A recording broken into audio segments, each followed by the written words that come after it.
The drizzle came softly that November morning, making the streets glisten as if they'd been dusted with silver.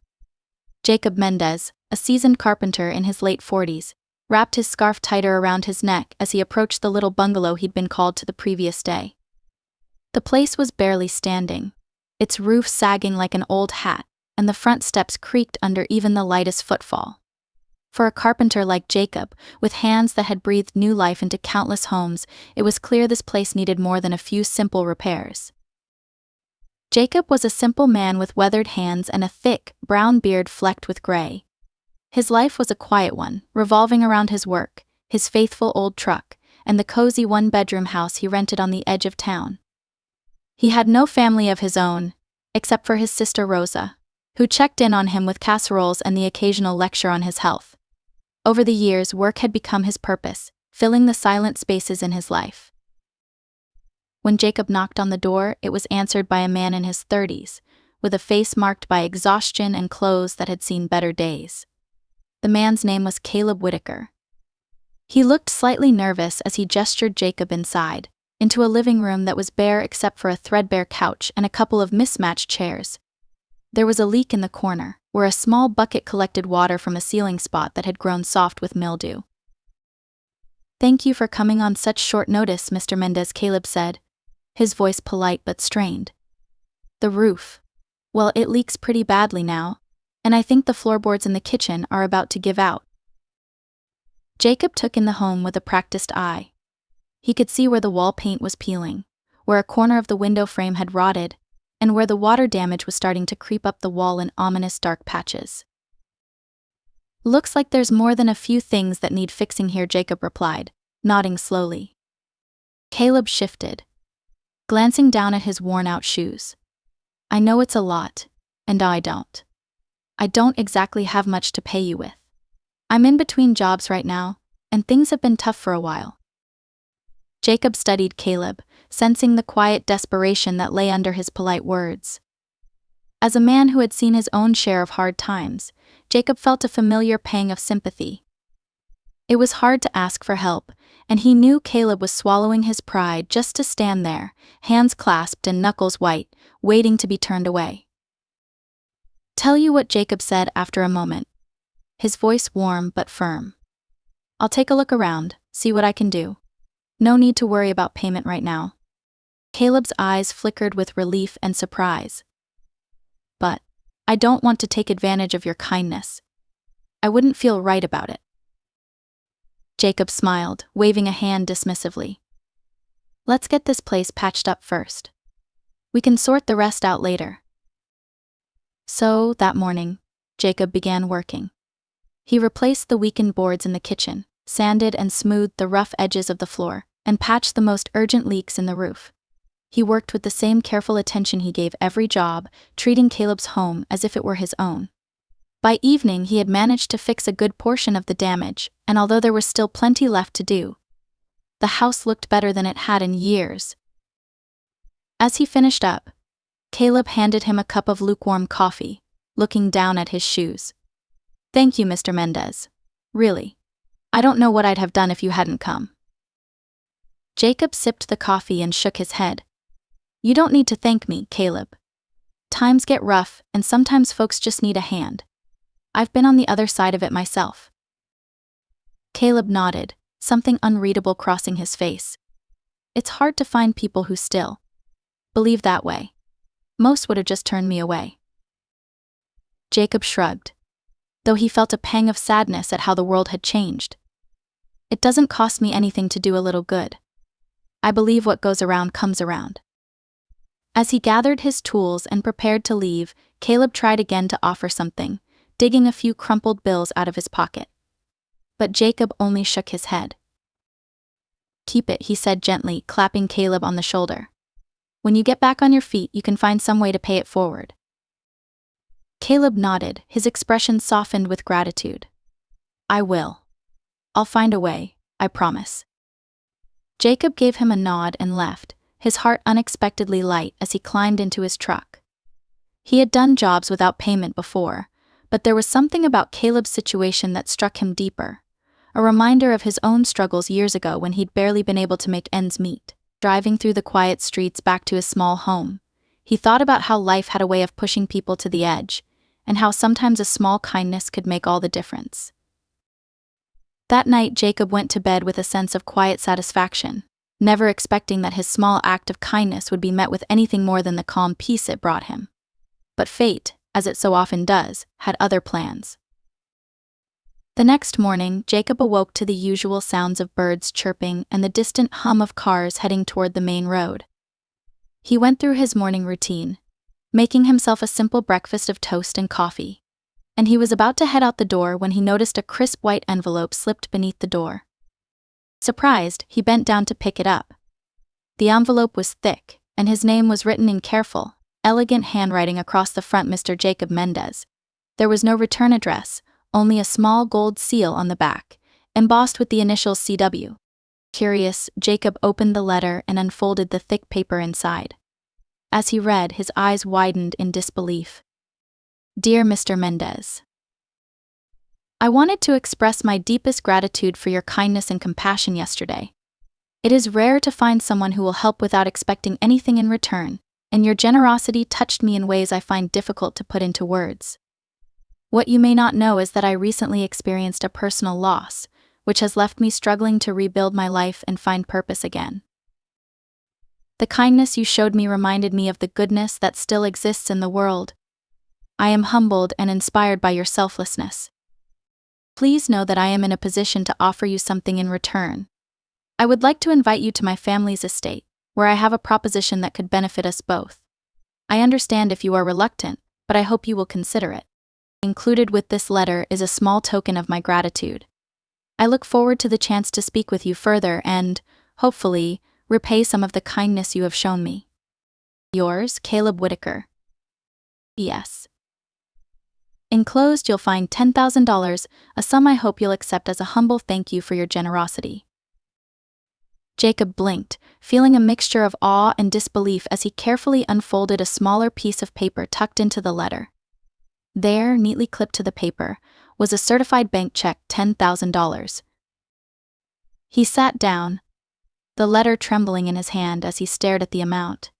$10,000 was more than he earned in several months, and here it was, offered as a thank you for a job he'd done out of the kindness of his heart. As he sat there, heart racing with excitement and uncertainty, a thought dawned on him. What kind of man was Caleb Whitaker, really?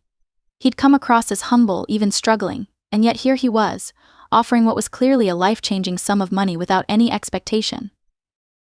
Jacob sat there for a long time, trying to make sense of what he'd just read. $10,000. He could hardly believe it. He glanced at the check again, running his rough, calloused thumb over the crisp paper. For a moment he wondered if it was some kind of mistake. But as he read Caleb's letter a second time, the sincerity in every word became clear. Still, something nagged at him. Why would a man like Caleb, someone who seemed so down on his luck, have this kind of money to give? And what was the proposition he had mentioned? A strange mixture of gratitude, curiosity, and suspicion swirled in Jacob's mind.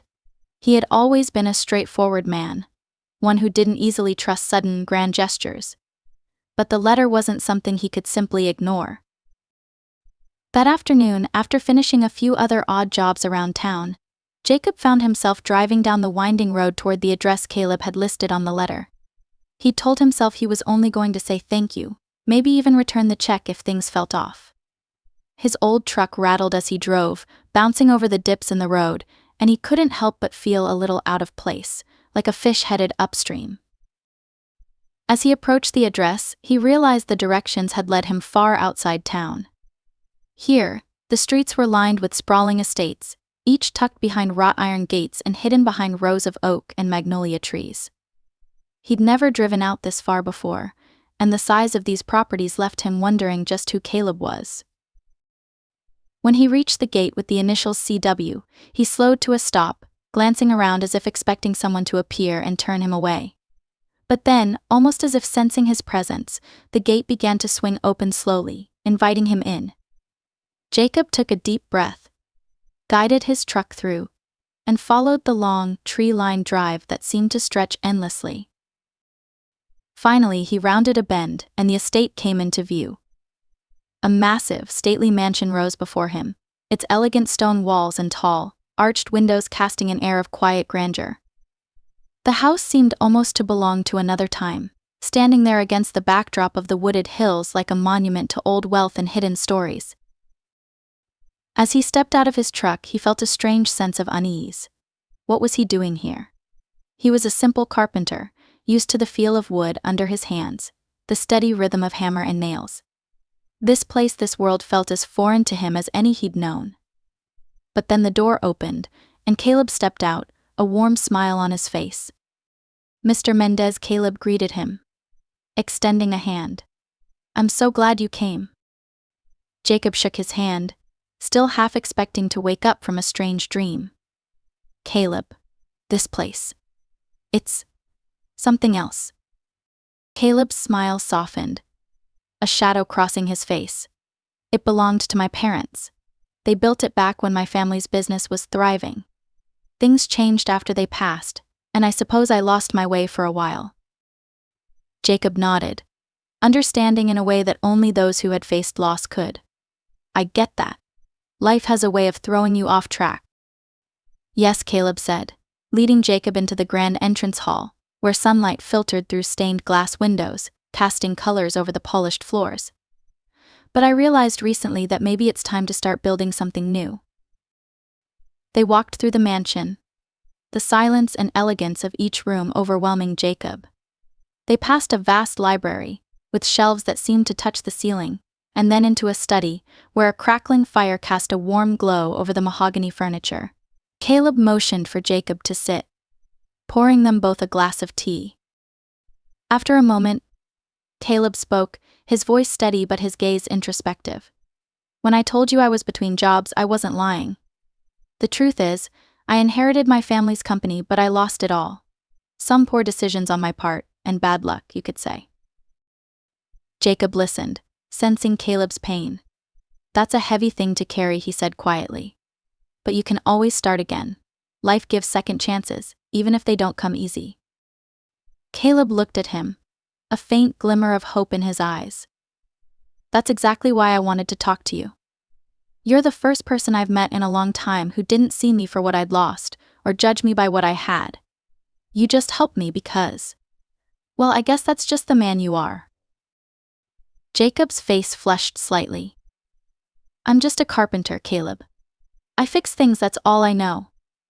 Caleb's lips lifted in a small smile. "Exactly.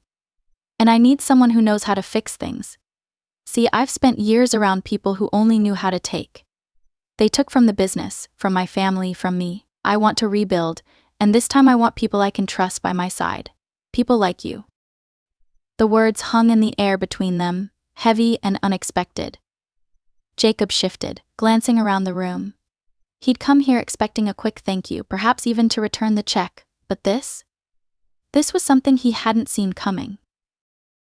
"I don't know anything about business," he said slowly. "I don't have a fancy degree or experience in big companies." Caleb shook his head. "I'm not asking for that. I'm asking for honesty, for a partnership in a new venture I want to start. A business in the restoration of historic buildings and homes, places like my family's estate. Places that still have life in them, if only someone knows how to look." Jacob thought about this. Restoring old homes was something he'd done his whole life, though usually on a smaller scale, for the people in his community who just needed a little help. But the idea of preserving something with a legacy, giving these old places a new lease on life, spoke to a part of him he hadn't realized was there. He looked at Caleb, his eyes narrowing slightly. "Are you serious about this? Restoring old buildings? It's not easy work, and it's not cheap." Caleb nodded, his expression sincere. "I've been serious about very little for a long time. But this feels like something I can be proud of, and with you on board, I believe we can make it happen." Jacob didn't respond right away, turning the idea over in his mind. The work he loved, coupled with the chance to help someone who'd lost their way find purpose again, it was a strange, unexpected opportunity. And then there was that check, resting in his coat pocket like a small but powerful reminder of the gratitude Caleb felt. Finally he spoke. "All right," he said, his voice steady but cautious. I'll give it a try, but I'm not making any promises. You'll get honesty, and you'll get hard work. That's what I know. Caleb's face broke into a smile, the tension in his shoulders easing. That's all I could ask for, Jacob. Over the next few weeks, Jacob became a fixture at the estate. He spent long hours examining the walls, floors, and structure of the old mansion, talking Caleb through the necessary repairs and sharing ideas for restoring the house's historic charm. Caleb, to Jacob's surprise, was a quick learner. Though his hands were more accustomed to managing finances than handling tools, he was eager to help, soaking up everything Jacob taught him with genuine interest. They began working together, not just on the estate but on several other properties Caleb owned, each one with its own history and charm. Jacob guided the projects, teaching Caleb how to work with wood, how to recognize the difference between good craftsmanship and quick fixes. They'd often spend hours together, Caleb learning the tools of a trade he'd never imagined, while Jacob found himself sharing parts of his life he'd rarely spoken of before. On evenings when the work was done, they'd sit on the porch overlooking the grounds, talking about life, loss, and dreams they'd almost given up on. Through these conversations, they grew to trust each other, an unexpected friendship forming between two men who, at first glance, seemed to have little in common. As the months went on, Jacob and Caleb's lives intertwined in ways neither could have foreseen. The mansion was slowly being transformed, the grand rooms echoing once again with the sounds of life. Dusty floors were polished to a gleam, forgotten rooms restored to their original splendor, and the cracked walls of the once neglected house were given new coats of paint in deep, classic tones that honored its history. Each evening, they'd stand back, inspecting the day's progress with a sense of shared pride that, little by little, made the vast estate feel like a home again. In the midst of this work, something in Jacob began to heal. Over years of hard labor and solitude, he'd kept parts of his heart locked away, bearing private scars he hadn't shared with anyone. But with Caleb, he felt a freedom to speak that he hadn't in years. One evening, as they finished putting up the final beams in the study, Jacob leaned back, looking at the woodwork with satisfaction, then glanced at Caleb. "You know," he said, his voice low, "I don't often talk about my folks. They were both gone before I hit 20. Left me and my sister Rosa to fend for ourselves. She was the only family I had." Caleb paused, wiping the dust from his hands as he listened. "It wasn't an easy life," Jacob continued, his voice carrying a touch of vulnerability Caleb hadn't heard before. "I did what I could, found work anywhere that would have me. Construction, delivery jobs, you name it. Somehow, picking up a hammer and working with wood was what kept me going. It gave me a way to channel everything I couldn't put into words." Caleb nodded, understanding the weight of each memory. "Sounds like it gave you purpose. A way to build something when life kept taking things away." Jacob nodded. "Exactly. I've always tried to live simply, just doing what I know. But when you reached out to me, this felt different. I wasn't sure at first, but this work, it's made me feel alive again in a way I can't quite explain." They worked in silence for a moment, each man deep in his thoughts, their unspoken connection growing with every shared story, every gesture of trust. For Caleb, who had spent years trapped in the shadow of his family's expectations, this project was more than a financial venture. It was his way of honoring his parents' legacy in a way they would have been proud of. One morning, after nearly a year of hard work, they finally completed the mansion's restoration. They had restored each room with an eye to detail, preserving its historical charm, while adding touches that would make it a welcoming place for anyone who entered. Together, they stepped back, taking in the mansion in its new form, every window gleaming, every wall restored. "What do you think?" Caleb asked, his voice laced with a mixture of pride and uncertainty. Jacob ran his hand over the polished banister, nodding in approval. "It's beautiful. Feels like a place that's alive again, doesn't it?" Caleb's eyes shone with pride. "It does. I didn't think this was possible, Jacob, and it's thanks to you." They decided to hold an open house event, inviting the local community to see the restored mansion. For Caleb, it was a chance to give back to the town that had always supported his family, to invite people to witness the revival of a place that had once been the pride of the community. He printed invitations, delivered them by hand to neighbors, local business owners, and even old friends who had once distanced themselves. When the day arrived, Jacob watched in awe as people filled the estate's grand hall. Families, young and old, strolled through the rooms, admiring the work, and children darted down the halls that had once echoed with silence. The joy and laughter breathed new life into the mansion, a living testament to the effort and hope that had gone into its restoration. At one point, Jacob spotted Rosa in the crowd, her eyes brimming with pride as she looked around. She walked up to him, patting him on the shoulder. "You did this, Jacob," she said, her voice thick with emotion. "You and Caleb, you brought this place back to life."